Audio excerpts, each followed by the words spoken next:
Now we'd like to bring out our guest, Peter Orullian, to talk Windows 10 game mode. All Peter right. Orullian. Woo. 10. Peter, How are you, good to man? meet you. Yeah. Thanks for having me. joining us. Thank you for being here. So, Malik. So, Peter, we like to start all our interviews like this. What do you do here at Microsoft? I am sort of the lead product manager for gaming on Windows. So the things that we build right into Windows Shell, the way that we think about app experiences to deliver, easier access to games, et cetera, on Windows itself. Cool. Nice. Well, before we get started with the thing and the game mode, I know that you went to the PC Gaming show I did. that I was at too, Expo E3. I was there. The venue was amazing. What were your thoughts about that whole thing? Well, it's its third year. It's for those of us who care passionately about PC gaming. It's great to see sort of a dual track with E3 that really concentrates on PC. Each year it gets a little bit better. We were actually a sponsor this year. Microsoft was. And there was some great announcements. If folks were paying attention, Microsoft actually announced some specific franchises that are PC only. Oh, yeah. Age of Nice. Empires was there. Definitive Edition. Amazing. Well, and the other thing is that we talked about some of how the studios are making investments to build PC games from the ground up for Windows. They're not just ports. And a lot of the criticism has been precisely that. But so we made a lot of real PC gaming news, which was great. Oh, I love it. And I love having a PC-centric type of thing at a huge show that, lots of times talk about consoles. So Yeah, really that's cool. exactly right. Well, let's talk about game mode today, Windows 10 game mode. What is it you're going to show us on this computer here? I am. So game mode, first to give just a context on what game mode does. Game mode is valuable when your system is in what we call resource contention, which is a really fancy way of saying whatever PC you're working on or playing on is doing a lot. It could be you've got an entry-level gaming system and there's just a lot of bloatware there that happens. You could have a really high-end gaming rig and you could be a multitasker who's doing broadcasting and game DVR and running 4K. But what the point is when your PC's working really hard, game mode can acknowledge that and say, I'm going to step in and prioritize the system resources, the GPU and CPU, Oh, that's cool. to make sure that your gaming experience doesn't suffer, that your frame rate remains high and consistent. So it's looking at the whole environment that you have on your PC, and it's deciding things for you. Yeah, and to get really, for those who care and know, your CPU may have multiple cores.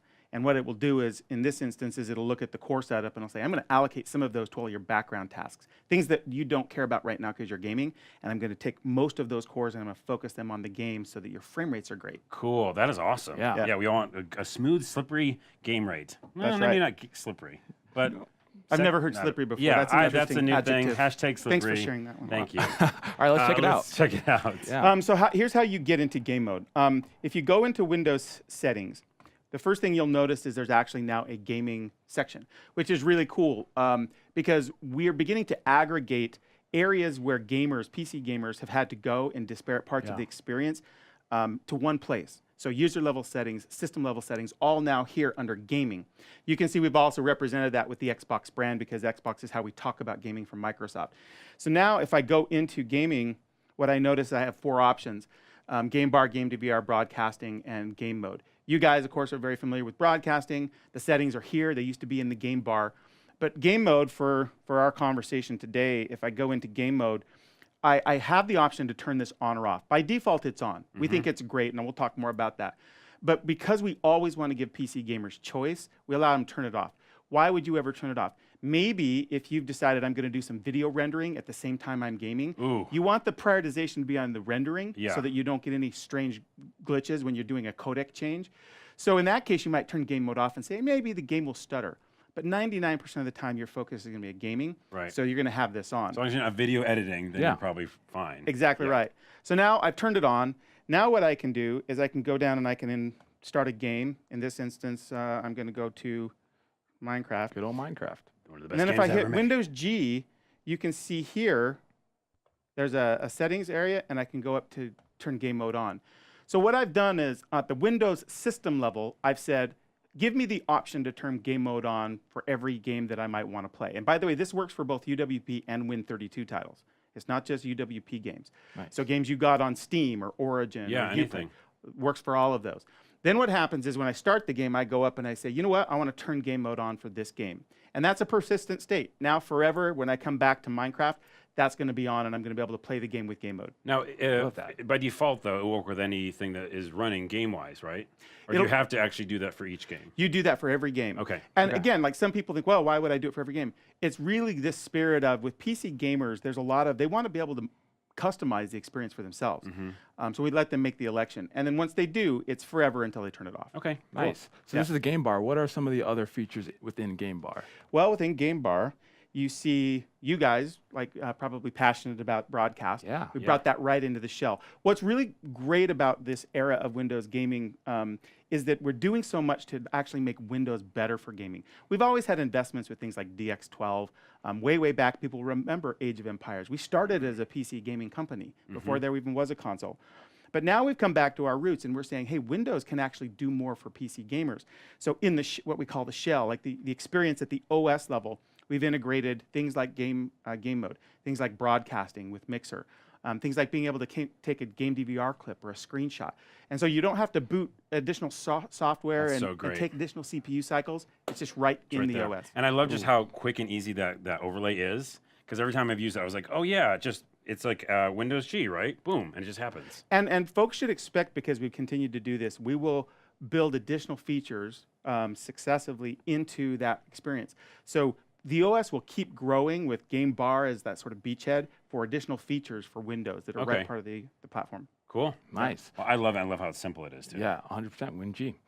So let's talk about E3, which is 2 weeks ago now. It seems like it was just yesterday, but it was 2 weeks ago. Yeah. Let's take a shift. We talk about PC games. What are some of the games that were highlighted that you are looking forward to? Well, so many. See, my bias is PC gaming. So the games are awesome, and was a big fan of the Age of Empires announcement. Yes. And, but my big takeaway from E3 was how many PC OEMs actually made news there. As an example, Alienware announced a refresh to their Alienware 51. Like if you know it, that's their iconic big rig. And they've announced new CPUs in there that have as many as 18 cores. Like gamers who care about frame rate and stuff, like this is off the charts like territory. Yeah. So they announced refreshes there. They a branded line of peripherals for Alienware. So what's happening is that E3, which has been a console show, which is awesome because we're in the console business, is now increasingly a PC show. And so for me, I got to go around and talk to all of these big, huge PC OEMs who are bringing all of this fantastic hardware that leverages our operating system. That's awesome. Perfect marriage of hardware and software. Yes. That's right. But if you want to know, like my favorite PC game is the Diablo franchise. Oh, there you go. And by the way, have you played Victor Vran? I have. It's real good. It is good. I keep telling people it's really, really good. Yeah. There's a Motorhead DLC for it. It's on Xbox One. Check it out. Check it out. Yeah, you can't go wrong with that. Oh, Motorhead. You like metal, I heard. Peace. I'm a little metal birdie singer. told me.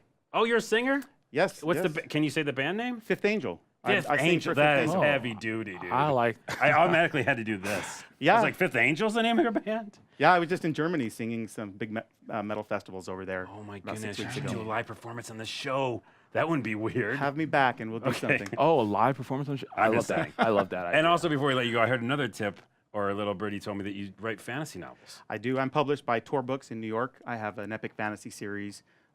It's been blurbed by greats like Brandon Sanderson. People know Brandon Sanderson.